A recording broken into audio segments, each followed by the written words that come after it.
Welcome back to the channel. It's your boy Zaya, holding it down here. We are back and better than ever, and I just fixed my SD card, which, mind you, with the SD cards, you'd think in 2026 would be a little bit easier to manage and maintain. I had to YouTube a couple things. Turned out you could just format my SD card off of my DJI Osmo Pocket 3, not a sponsor, mind you, but that should be a little bit easier to do because a long time it was saying you only had 9 minutes to record things. It was a full empty SD card, so then I, scrolled through the settings. There's a pretty obvious button that says format device or format SD card. Clicked it, and now I have 2 hours to record. So this is going to be a 2 hour, no, I'm kidding. Either way, it's me, your boy Zaya here, back on the channel, 2-ish videos per week. Allegedly, we're trying out here, but I do want to talk about 2016 and 2016 in particular because there was a trend that was going, and it's something that's kind of just been tickling my brain for a little bit. Is 2016 people looking back at that year thinking, man, this was the greatest year in human history, which I find so fascinating because 2016, and I think a lot of the 2013 number, right? I've completely deleted off of my storage bank. Like, though that entire decade almost doesn't exist. I don't know if COVID memory fog has to do with that, or I've just deleted any trauma-related things in my life. So that I guess have a year for your boy. But that entire I don't know, doesn't really exist. I really have to think about that, or maybe that's just me getting old, brother. I'm an unk at this point. Gray hairs, had them since probably 2016. But either way, I do want to analyze a couple of the major things that are going on politically, in entertainment, music, and a bunch of other things going on within that year, and maybe those are some highlights that people often think about. A lot of lowlights when you really think about 2016, but the idea of as to why people were craving 2016 and really just kind of saying, man, this was the greatest year of all time, is I think when you think about who's obviously the major names in the world of social media, right, which is probably where trends typically come from, right?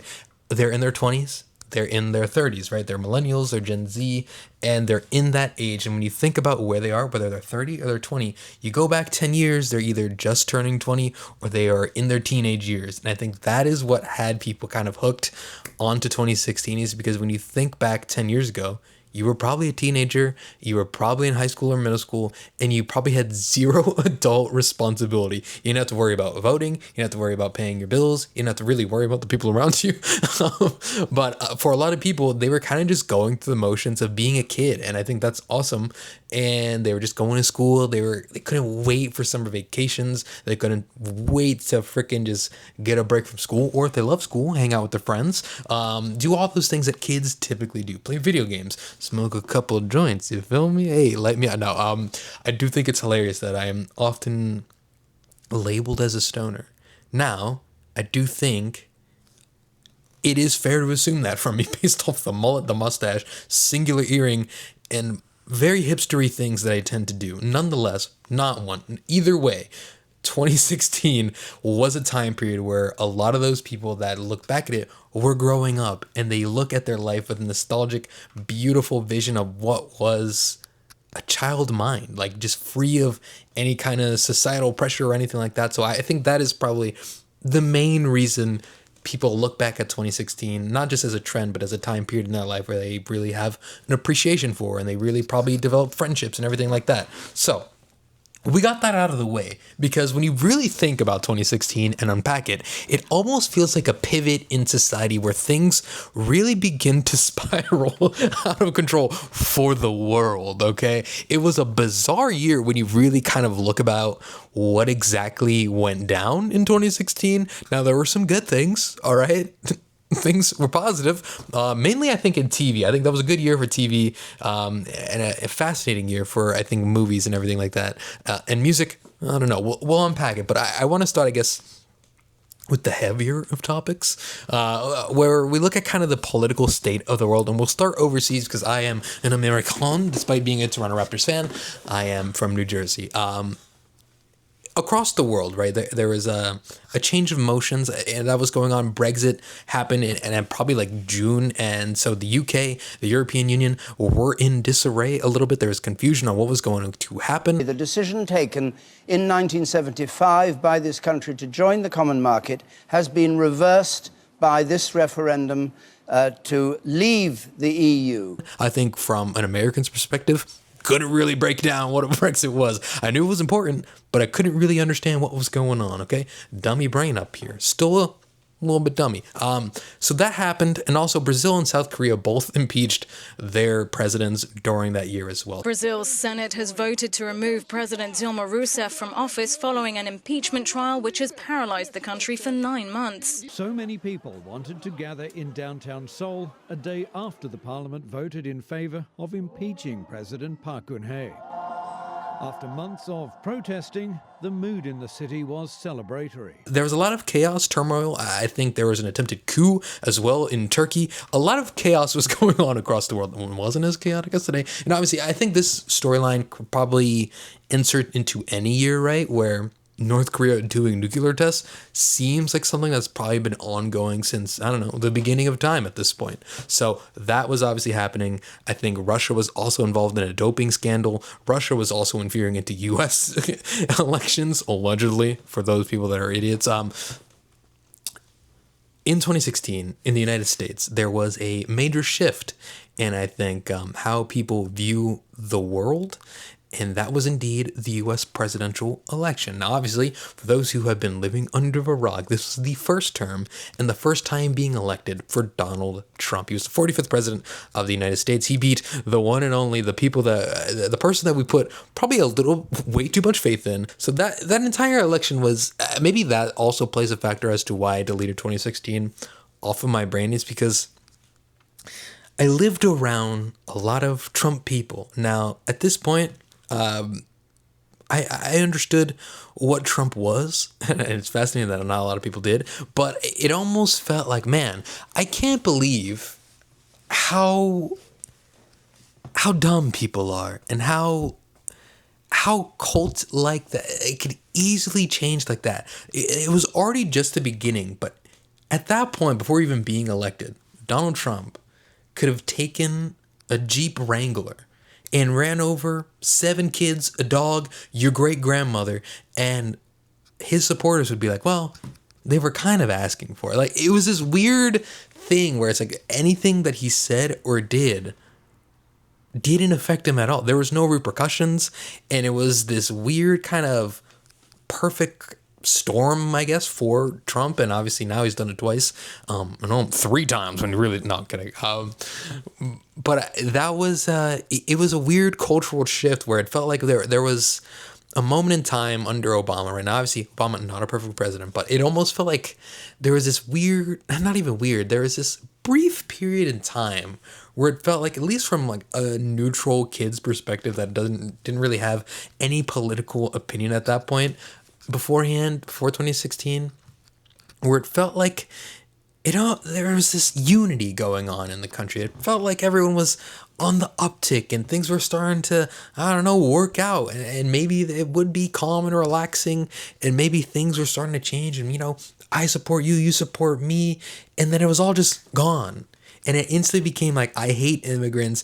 I hate these things. I hate these things. All these people are ruining my lives. And the economy is awful. And I hate anything that is brown. All right. And that's kind of the weird shift that happened. And it was frustrating because obviously to live in that area during that time period, you would hear a lot of just the dumbest shit come out of children's minds and come out of like people that were your age's minds and people that were adults. Like it was like mind-numbingly frustrating to be consistently surrounded by the dumbest people on earth.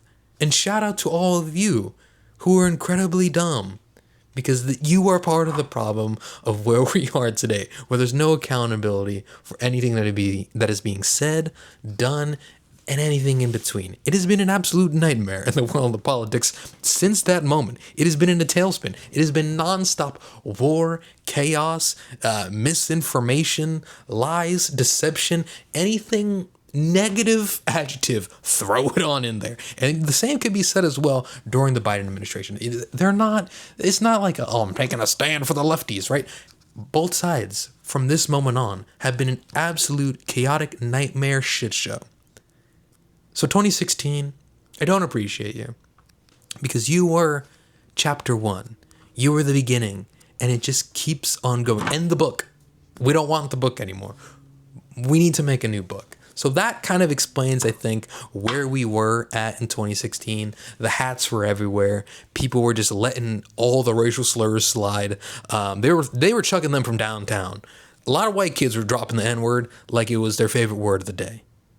A lot of them were saying all types of racial slurs for Asian people, for Hispanic people. It was a rough time period in 2016. It wasn't fun. It was very aggressive, very angry, and very chaotic in 2016, and has remained the same since then. There's been zero improvement. Things have actually probably gotten worse since 2016, and there's probably even less accountability and less trust in news organizations. This almost felt like there was always kind of the feud, right, between left and right on political conversations in news media, right? That's always been the case, right? But I think this is when it became like a raging war. Like it was getting, I don't know, it was the most vile, problematic time. There was just no one was really listening to each other either. It was just like, I hate you, you're disgusting, and you should all die. It was kind of the vibe. Now, one last major world event, which was probably the most significant, was the death of a very important figure, not just in the United States, but I think a global figure, right? I believe it was the Cincinnati Zoo, and Harambe, the gorilla. He died after attacking a 4-year-old that fell into his closure. Harambe that was a fascinating story, right? Because obviously there were people that were defending the gorilla, right? Why was the kid there? Did they really need to kill the gorilla? He didn't kill the boy. That was an actual conversation that was going on. And mind you, that conversation was taking over the world. Like there were memes, but there was like honest discourse on whether or not like it was ethical or not to kill Harambe.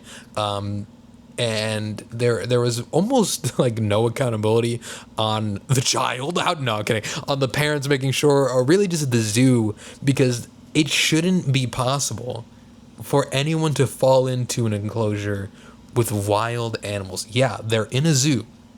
Out there in nature, they're still wild and they're still animals. And they have not been able to really live their life as true animals. So when you have something come in and just drop in there, animal instinct will always take over. And Harambe was about that business, brother.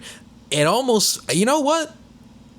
Harambe was right to beat that kid's. No, I'm kidding. I wonder what the kid is up to. I really, maybe it was a failed PR move for that kid to not just become like a ultimate chaotic prick. But hey, shout out to the kid. He's still alive. Harambe, he's dead. And once again, that was a significant point because from that moment on, things once again progressed into more chaos. So a lot of people look at the death of Harambe as kind of your major moment in 2016 that has really shifted how the world acts and how the world operates. So the death of a gorilla in Cincinnati, Ohio, one of the biggest headlines of 2016. Now, when it comes to music, which I think is, I was just looking at the charts, right? Because I mean, everyone's got their own tastes of music, but I think a good analysis, I guess, of the vibe of 2016 music is kind of looking at Billboard's year-end top 100 chart, and I don't have all 100 because, sheesh, that's a long list. Justin Bieber was having quite the year, man. Had the number 1 and number 2 song, Love Yourself, which I don't even remember. Let me love yourself. You love yourself. Sorry I remember. But Love Yourself, man, it's going to bother me. But Justin Bieber, top 2 songs. Drake was still in his bag. This is my alter ego. Anita Maxwin. Anita Maxwin. When you think about musical runs, now you can hate whatever you want to hate about when it comes to Drake, right? But you do have to acknowledge that his longevity is actually insane because 2016, he wasn't even like in his peak yet. He's been almost running rap and running music for 20 years. Not literally, but maybe 15, right? But he's been having, like, when you look at artists, right, it's almost 3 to 4 year run, 5-6 year run, well over a decade that Drake has been consistently number 1, obviously of the rap charts, but just of Billboard music charts. damn, man, you have to tip your cap to, and he's still, in 2016, 10 years later, I want to say he probably has 2 songs in the top 5 at this point as well. So One Dance, Drake, as well as Work with Rihanna and Drake as well, were 3 and 4. 5 was Stressed Out by 21 Pilots. I can't stand 21 Pilots. That is, I don't know what it is particularly about 21 Pilots, but good Lord, I cannot stand them. Oh, I hate them so much. And you know what? Yeah, I hate them. Panda Designer, Hello Adele, Don't Let Me Down, The Chainsmokers, Can't Stop the Feeling, Justin Timberlake, and Closer, The Chainsmokers featuring Halsey were your top 10 songs of 2016. But I do think, to me, for some reason, when I think of 2016 music, just like not even really analyzing a certain song in particular, but just a vibe of 2016 was it feels like millennial burger joint music, where it's like the Lumineers and like, hey ho, like I don't know, the 2016 music to me just gives me like cringe energy, and I can't really explain any rhyme or reason. I don't even know if the Lumineers were out there doing their thing in 2016, but that is the vibe 2016 gives to me. Now, once again, Memory Bank up here has deleted at least a decade of my life.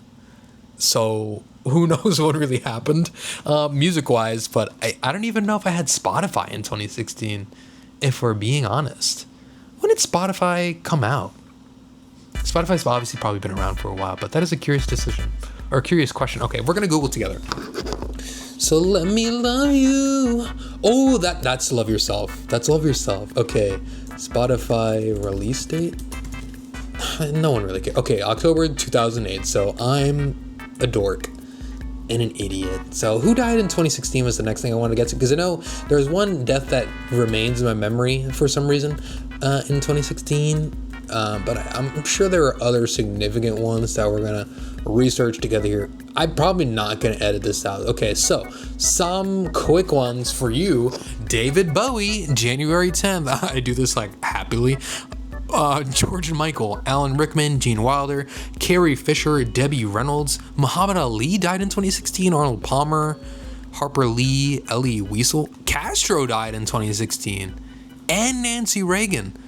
Wow, Black Ops 2 vibes, am I right? Wow, okay. So, pretty important people, but the one death that kind of sticks to my mind as well for some reason is the death of Prince. Huge Prince fan, and it was one of those things where I feel like Michael Jackson died maybe like not a couple years before, maybe the year before, but that one was like so surprising because once again, I don't think, like, Prince was young, and he was so young, and I think it was just a shocking death when he died, because it's one of those things where when you see somebody that's 87, it's like, okay, you were expecting that, like that was bound to happen at some point. But for Prince, he was probably in his, okay, he was 57, and it was so young, and it was just so shocking. And man, like that one was, and he died in Minnesota as well, I believe, in his home state. So that one was a jarring one, because, well, like, I love Prince. I had his songs on my little MP3 player and probably on my phone at some point as well, and Spotify, blah blah blah blah. But man, that one I was like, damn, like no way. I remember just like staring at the TV. I'm like, there's zero. How is that possible? Like, it's literally impossible for Prince to be dead. And then obviously he did pass away, which was that was a tough one for, I think, a lot of Prince fans out there. But moving on, so that, I guess that's your insight on death and music in 2016. There's a couple other things I do want to get into, because I think one last sports thing. Obviously the Cubs, they won the World Series 108 years. Who cares about baseball, right? But sports was overtaken, and this probably could have been jammed into the political conversation, but sports was in an odd place as well, which kind of plays into the political climate that was just annoying, right? Which was Colin Kaepernick took a kneel in that year, right? And that was a huge discussion, right? Where it's like, oh my God, how dare you sit for the anthem? Then it was blasphemous, that was disgusting, you hate your country. And obviously he was taking a knee against police brutality and just equal rights for people in the United States, where you would think in the United States, land of the free, home of the brave, a country that is so just like diversity and culture is part of the brand. Like immigration, like immigrants, a land of immigrants come to the United States and build something special.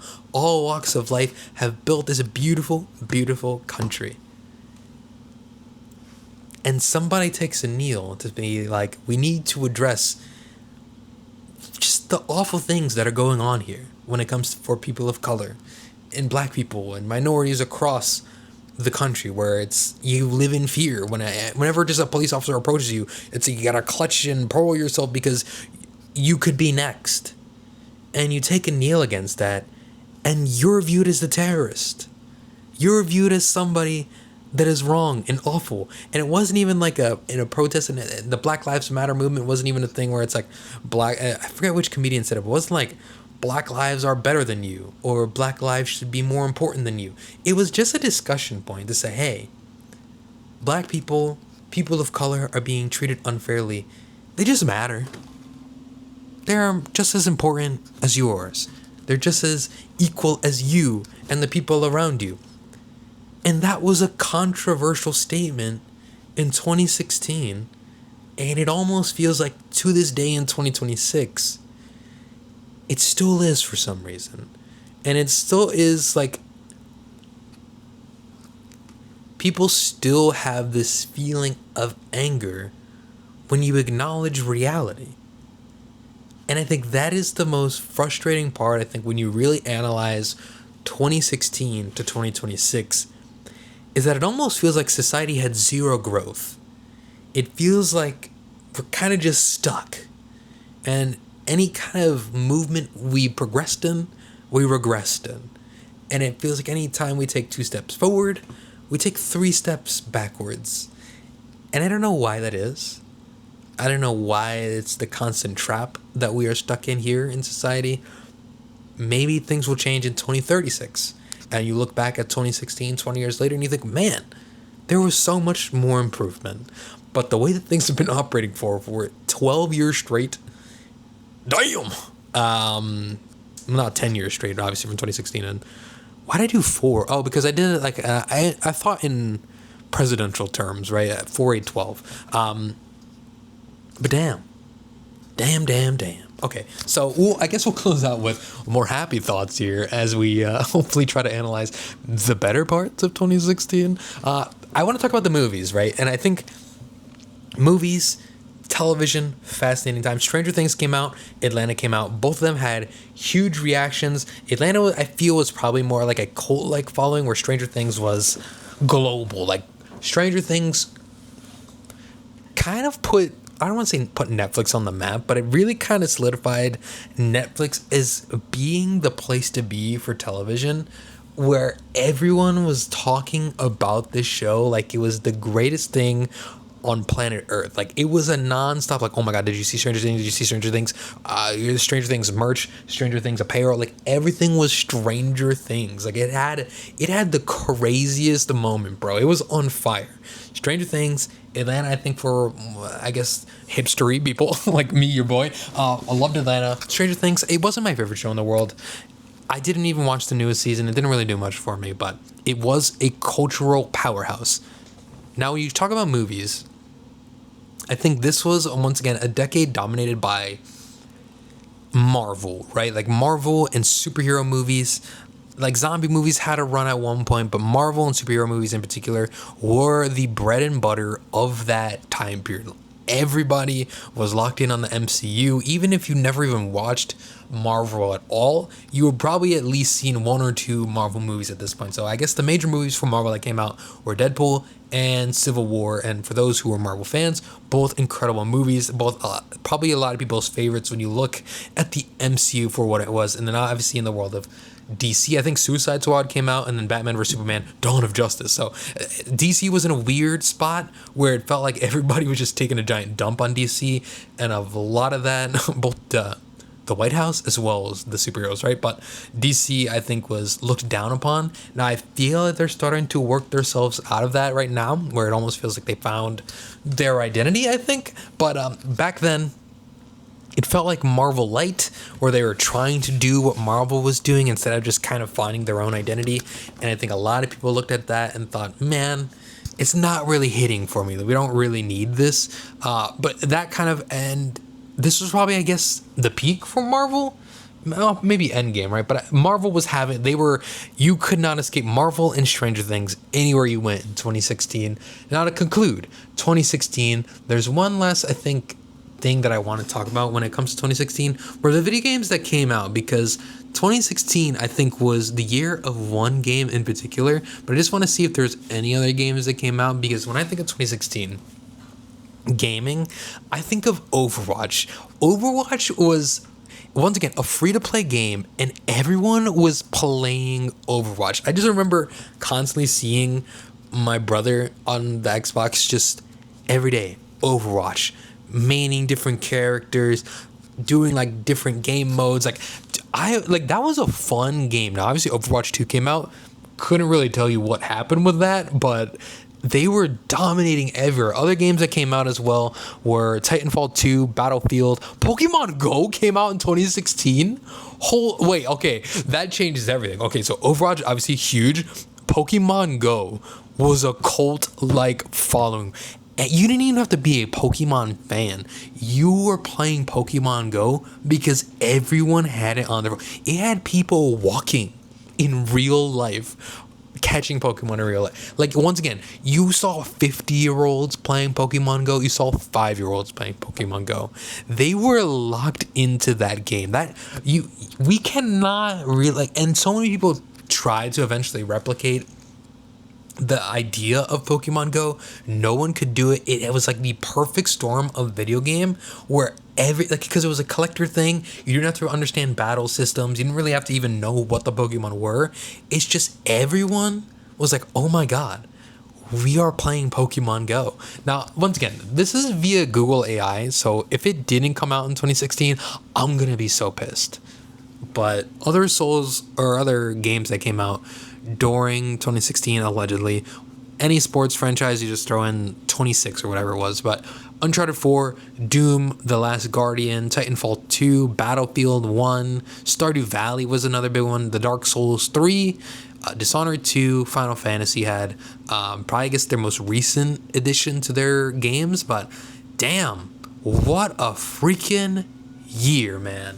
What a time to be alive. That was 2016 in a nutshell. I'm sure I missed a couple of storylines that did occur. My bad, all right? But that was 2016 for the most part. What a fascinating, fascinating year. And once again, I think a lot of people, when they view back at 2016, it is their high school self or their middle school self looking back at a time where they had zero adult things to take care of.